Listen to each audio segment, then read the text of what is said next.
overall aesthetic is bold, bright colors, joyful. My middle name is Joy. This is a story about a girl who dreamed of one day owning a vintage bungalow. So she bought one. And with a little imagination and some good old DIY sweat equity, she transformed it into a dream home. This is DIY Redesign. Welcome to DIY Redesign, my journey to updating my 100-year-old bungalow with some good old DIY sweat equity. It's your girl, Denise Joy. If you are new to my channel, hey, hit the subscribe button. You don't want to miss a single episode. And hit the notification bell. You want to be alerted when the good stuff drops. Why design a space? Designing a space it truly is a journey. It's a journey to learning how to trust yourself, how to love yourself, how to accept yourself. I could go on and on. That's just a few of the things that I have more deeply discovered about myself during this journey to updating my 100-year-old bungalow. And I look around my home and I feel this feeling of reflecting back to me how much I care about myself based on the choices and selections I have made. Oh baby, nothing can beat it. What is a bungalow? A bungalow is a style of house or cottage that has a single story, and it may have a partial second story, and it has a sloped roof. A lot of times people interchange and say bungalows are craftsmen. Craftsman is a much more, each of them are very specific styles and very different styles. So this house was built at the very end of the period where the bungalow's home style was all the craze, roughly between 1903 and 1930. So do you love your home? I love my home. My home is curated. It's full of pieces that memorialize my heritage, honor my values, and it's full of pieces that I have collected from all over, from Los Angeles to Nebraska to New York to right here in Maryland. My overall aesthetic is bold, bright colors, joyful, cozy, comfortable, lots of patterns and color layerings, using natural fibers like grass cloth wallpaper, kuba cloth for pillows, mud cloth for art and wall hangings is very important to me because it reflects my African heritage. I really enjoy decorating with art because that energy and that vibrancy of someone's imagination is a welcome addition in anyone's home. Bailey's Cottage was built in 1925, which means she's 100 years old at the time of this shooting. Happy birthday to ya. Happy birthday to ya. Many of the items in my home are inspired by the rich history of resistance and resilience in my family.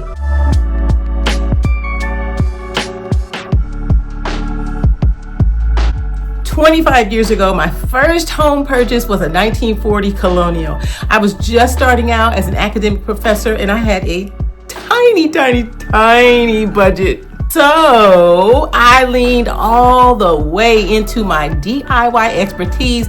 I painted every room. I redid the floors. I installed the tile backsplash in the kitchen. I changed the lighting. I learned so much. I did so much. I did that, y'all. I did that. That was my first home purchase.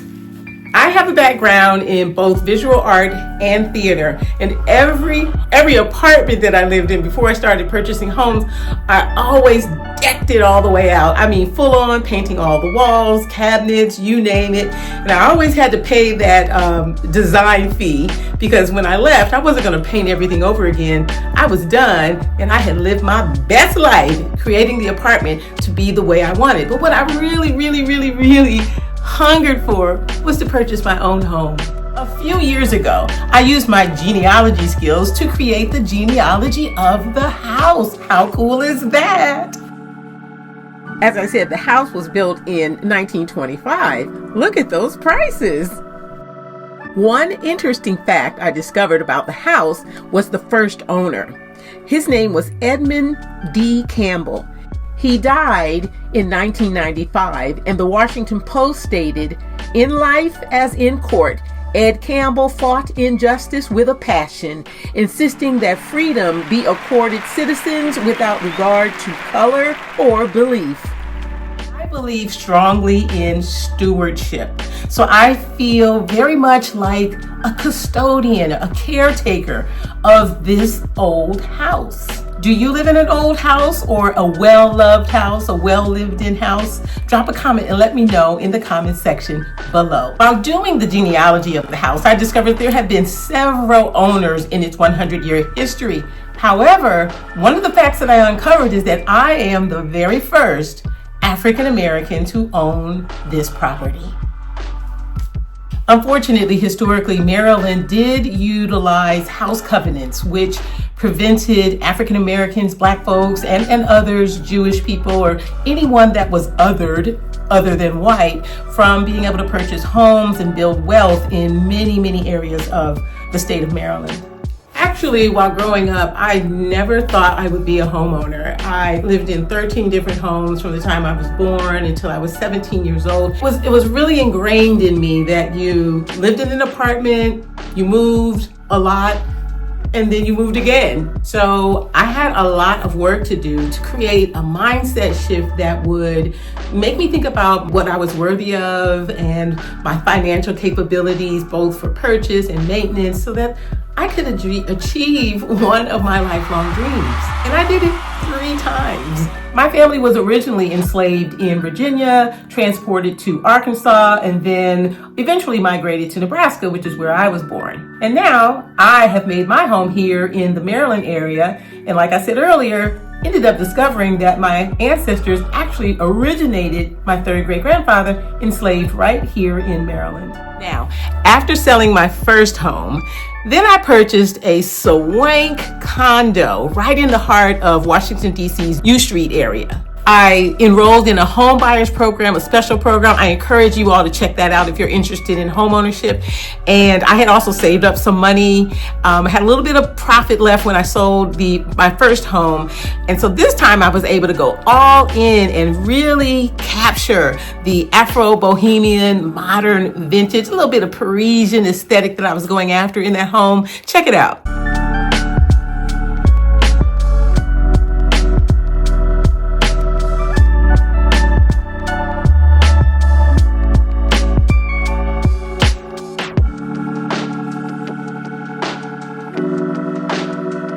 When I viewed this home, I knew within 5 minutes that this was the house I wanted to purchase. It had really good bones. It didn't look like this, but trust me, it had really good bones. I remember looking around the space and, trying not to imagine, to stop looking at the furniture that was here for the sale of the house. I knew immediately that I wanted to totally change the aesthetic of the home, both inside and out. As I mentioned earlier, I'm the first African American owner of this home, and that is even more poignant for me since I named my home Bailey's Cottage after my maternal line surname once I learned that my ancestors had been enslaved a little more than 30 miles away from my home here in Maryland. This is episode 1 of DIY Redesign, my journey to updating my 100-year-old bungalow. Just a few shots of how it looked when I saw it for the first time. In the upcoming episodes, I'm going to take you on the journey and show you all of my DIY sweat equity.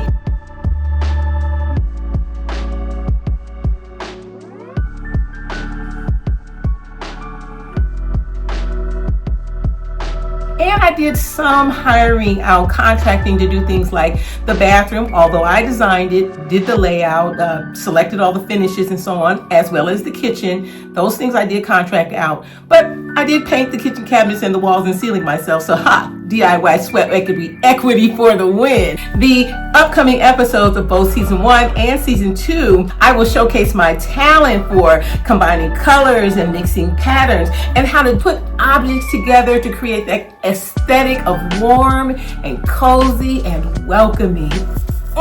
You'll also get to see my collection of paintings and textiles and objects and books and pillows. Love me some pillows. You're going to see how to unify design elements so that you too can create a space that has that aesthetic that yourself, your friends, and your family, when they come, they just don't want to leave.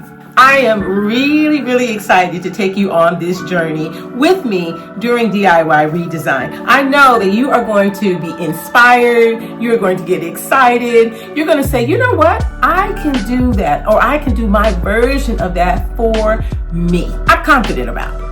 I hope you got some inspiration from this love offering from me, to you. Let me know in the comment section below. And hey, if you see something that you really love, make your own version of it.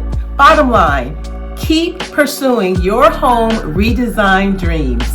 Stay tuned for episode 2. I wanted to do something a little bit different, and drop in the comments. Let me know, did you feel this? I kind of was going for like a little bit of a docu-style, Let me know. This is Design Potential. Join me for every episode as I show you how to unlock the potential and transform any room in your home.